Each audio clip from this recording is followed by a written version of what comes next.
Shalom, salam berkat dari kami untuk pendengar sekalian. Saat ini pendengar akan diberkati dengan program Hari Ini Harinya Tuhan bagian yang ke-8. Sebuah program rohani tentang doktrin Alkitab yang menolong kita untuk semakin tertanam dalam kebenaran firman dan bertumbuh dalam kemuliaan. Bersama hambanya, Pendeta Gilbert Lumwendong, STH.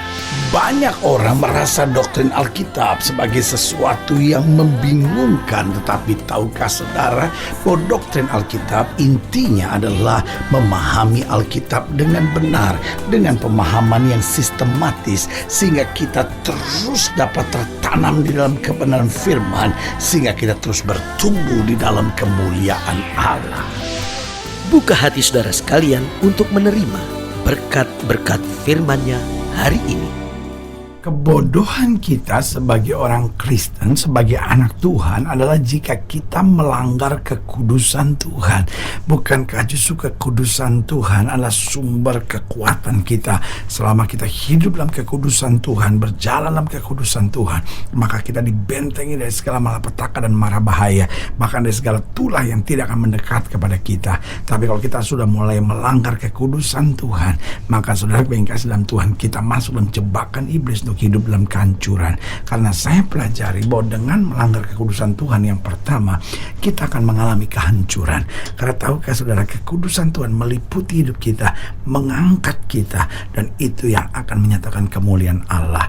Tetapi sebaliknya, kalau kita melanggar kekudusan Tuhan, maka apa yang terjadi? Hidup kita dapat dipermainkan seenaknya oleh setan, sehingga yang terjadi kehancuran demi kehancuran terjadi dalam kehidupan kita. Lihat Saul, selama Saul berjalan ketaatan, Tuhan membelanya. Tetapi ketika Saul mulai lari dari ketaatan, apa yang terjadi? Kehancuranlah yang berlaku. Saudaraku yang kasih dalam Tuhan, kita lihat dalam Alkitab, kita jumpai seorang tokoh yang luar biasa, namanya Simson. Siapa Simson itu? Bukankah Simson ini seorang yang begitu hebat? Tetapi apa yang terjadi? Dia melanggar kekudusan Tuhan. Kalau dibandingkan dari kelahirannya, siapa Daud, siapa Simson? Simson sudah punya urapan yang luar biasa. Daud lahir orang biasa, Yusuf lahir orang biasa. Tetapi Yusuf menghargai kekudusan Tuhan. Daud menghargai kekudusan Tuhan. Simson tidak menghargai kekudusan Tuhan. Akhirnya apa? Matanya dicungkil dan buta. Akhirnya jadi bahan olok-olokan orang Filistin. Hari ini saya cuma mau bilang, orang-orang yang melanggar kekudusan Tuhan akan menjadi orang-orang yang hancur dalam hidupnya. Tapi orang-orang yang hidup dalam kekudusan Tuhan akan terus melihat kemuliaan yang dinyatakan. Haleluya. Yang kedua, saya pelajari, dengan melanggar kekudusan Tuhan, kita akan dipermainkan oleh setan. Oh saudara gue yang kasih dalam Tuhan, iblis dasarnya itu sama seperti singa berkeliling mencari orang yang dapat ditelannya. Siapa yang dia coba telan? Tidak semua bisa ditelan. Mungkin saudara berkata, orang Kristen gak bisa ditelan. Jangan salah, orang Kristen ada yang gak bisa ditelan, betul. Tetapi ada juga orang Kristen yang bisa ditelan dan dipermainkan iblis. Siapa? Orang Kristen yang melanggar kekudusan Tuhan. Orang Kristen tapi berzina. Orang Kristen tapi gak pernah ke gereja. Orang Kristen tapi hatinya penuh dendam, hatinya penuh dengan kepahitan. Yang kayak begini dapat dipermainkan seenaknya oleh setan. Makanya sebagai hamba Allah, saya hanya mau ingatkan, jangan melanggar kekudusan Tuhan. Maka kita akan terus diberkati, maka kita akan kuat menghadapi serangan-serangan iblis. Makanya Alkitab bilang, tunduk kepada Allah, lawan iblis, maka iblis akan lari. Kita kadang-kadang potong ayat itu dan kita cuma bilang lawan iblis, maka iblis akan lari. Iblis gak akan lari kalau kita gak tunduk pada Allah. Karena justru kuasa kita dapat waktu kita hidup dalam kekudusan Tuhan. Kita tunduk pada Allah, lawan iblis, maka iblis akan lari. Haleluya. Dan yang ketiga, saya pelajari, karena dengan melanggar kekudusan Tuhan, kita akan kehilangan banyak berkat dalam hidup kita. Saudara yang kasih dalam Tuhan, tahukah saudara, waktu kita mulai hidup di dalam kebenaran, maka kita akan berjalan dalam kemuliaan. Tetapi waktu kita mulai hidup di dalam dosa, kita akan kehilangan banyak berkat dalam hidup kita. Karena itu saudara yang kasih dalam Tuhan, tahukah saudara, Allah rancangkan berkat yang berkelimpahan dan berkelimpahan dalam hidup kita. Karena itu jangan melanggar kekudusan Tuhan. Mari kita hidup dalam kekudusan Tuhan dan kita berjalan dalam anugerahnya. Dan yang yang keempat saya pelajari, dengan melanggar kekudusan Tuhan kita akan berhadapan dengan hukum-hukum Tuhan. Makanya kalau kita hadapi hukum-hukum Tuhan ini yang akan menyulitkan hidup kita. Sebagai hamba Allah saya mau bilang, Tuhan kita adalah Tuhan yang baik, Tuhan kita Tuhan yang penuh kasih, Tuhan kita Tuhan yang panjang sabar dan berlimpah kasih setianya. Tetapi Dia tidak pernah membiarkan dirinya dipermainkan. Jangan sampai hukuman Tuhan harus turun dalam hidup kita. Karena itu kembali pada kebenaran, melangkah dalam kesucian, dan kita akan kagum melihat kekudusan Tuhan turun dalam kehidupan kita dan kemuliaannya mengangkat kita. Haleluya. Selamat datang dalam program kita hari ini, harinya Tuhan, sebuah program rohani yang kembali mengingatkan kepada kita betapa pentingnya kita menjadikan firman Tuhan sebagai dasar keseharian hidup kita. Karena selama kita jadikan firman Tuhan sebagai dasar keseharian hidup kita, langkah-langkah ke depan kita penuh dengan kepastian, kemenangan, berkat, mujizat, dan perkara-perkara besar. Haleluya. Dan dalam program ini kita sedang membahas tentang melanggar kekudusan. Nah, ini penting sekali sebagai orang percaya, sebagai anak Tuhan. Jangan pernah melanggar kekudusan Tuhan, karena melanggar kekudusan Tuhan berarti hancur, dipermainkan setan, kehilangan banyak berkat, dan berhadapan dengan hukuman Allah. Nah, saudaraku yang kasih dalam Tuhan, dalam program ini, dalam pembahasan kita tentang melanggar kekudusan, kita sedang membahas dari Keluaran pasal 20, Keluaran pasal 20 ayat yang ke-22, Keluaran pasal 20 ayat 22 sampai ayat yang ke-28, Keluaran 20 ayat 22 sampai 28. Demikianlah firman Tuhan di bawah judul perikop peraturan tentang kebaktian. Lalu berfirmanlah Tuhan kepada Musa, beginilah kau katakan kepada orang Israel, kamu sendiri telah menyaksikan bahwa aku berbicara dengan kamu dari langit. Janganlah kamu membuat di sampingku ala perak juga ala emas, dan janganlah kamu buat bagimu. Kau buatlah bagiku mesbah dari tanah, dan persembahkanlah di atasnya korban bakaranmu dan korban keselamatanmu, kambing dombamu dan lembu sapimu. Pada setiap tempat yang kutentukan menjadi tempat peringatan bagi namaku, aku akan datang kepadamu dan memberkati engkau. Lihat gak, saudara, tujuan Tuhan, pada setiap tempat yang kutentukan menjadi tempat peringatan bagi namaku, aku akan datang kepadamu dan memberkati engkau. Tetapi jika engkau membuat bagiku mesbah dari batu, maka jangan kau mendirikannya dari batu pahat, sebab apabila engkau mengerjakannya dengan beliung, maka engkau melanggar kekudusannya. Lihat, engkau melanggar kekudusannya. Juga jangan kau naik tangga ke atas mesbahku, supaya auratmu jangan kelihatan di atasnya. Lihat, saudaraku yang kasih dalam Tuhan, tujuan Tuhan, rancangan Tuhan, rencana Tuhan jelas, ingin memberkati. Tapi jangan sampai kita melanggar kekudusan Tuhan.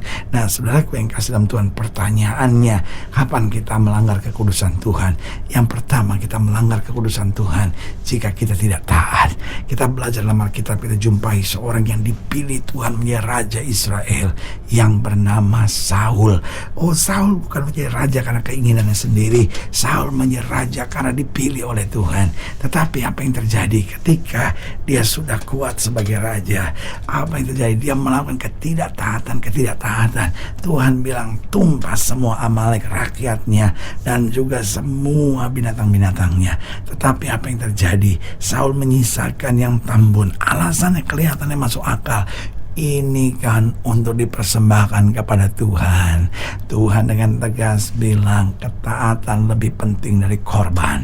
Oh, saudaraku yang kasih dalam Tuhan, kelihatannya ketidaktahatan yang cuma perkara sepele, saudara-saudara. Ini bukan soal berzina, ya kan? Ini cuma soal disuruh tumpas, dia cuma sisakan sebagian. Kelihatannya ketidaktahatan kecil, tetapi ketidaktahatan kecil tetap ketidaktahatan. Saudaraku yang kasih dalam Tuhan, dalam kapasitas seperti Saul, seharusnya hidup dalam ketaatan mutlak. Bukan kalau kita berkata kepada yang diberi banyak akan dituntut banyak. Berarti saudaraku yang kasih dalam Tuhan, kita melanggar kekudusan Tuhan jika tidak taat. Makanya Alkitab katakan, kalau kamu tidak main ke kiri ataupun main ke kanan, tetapi berjalan dalam kehendak Tuhan, maka kamu akan diberkati. Kamu tidak akan turun tapi naik, tidak menjadi ekor, dipimpin menjadi kepala. Haleluya. Yang kedua, kita melanggar kekudusan Tuhan jika kita menengok ke belakang. Hidup ini gak usah nengok ke belakang. Hidup ini pandang ke depan. Di depan ada rencana Tuhan yang dahsyat dan luar biasa dalam kehidupan kita. Jangan nengok ke belakang. Tuhan bilang sama Lot, larilah ke kota terdekat. Apa yang terjadi? Istrinya nengok ke belakang dan menjadi tiang garam. Oh, Paulus bilang apa? Aku melupakan apa yang ada di belakangku dan mengarahkan diri kepada apa yang ada di hadapanku. Berarti kita melanggar kekudusan Tuhan waktu kita tidak taat. Yang kedua, kita melanggar kekudusan Tuhan waktu kita menengok ke belakang. Dan yang ketiga, kita melanggar kekudusan kekudusan Tuhan. Waktu kita hidup dengan emosi yang tidak terkendali. Lihat Musa hamba Tuhan yang besar begitu, akhirnya tidak bisa menginjak tanah perjanjian. Kenapa tidak bisa menginjak tanah perjanjian? Sederhana, karena Tuhan bilang tunjuk batu itu, maka aku akan mengeluarkan air dari batu itu. Tapi apa yang terjadi? Musa karena emosinya dia pukul batu itu, dan Tuhan bilang, engkau melanggar kekudusanku. Saudaraku yang kasih dalam Tuhan, seringkali kita cinta Tuhan, tapi kita nggak bisa mengendalikan emosi kita. Itu yang membuat kita sulit mengalami berkat-berkat dan lawatan Tuhan dalam hidup kita.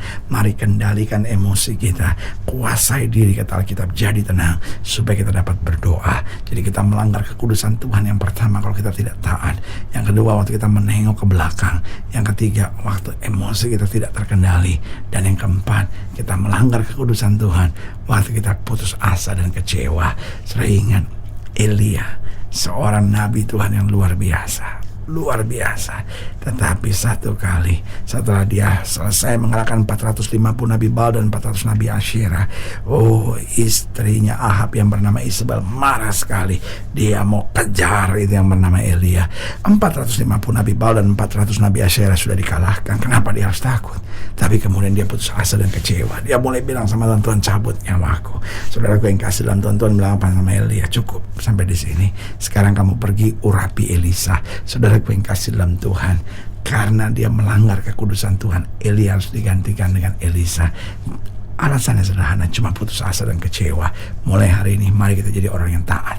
Mari kita memandang ke depan.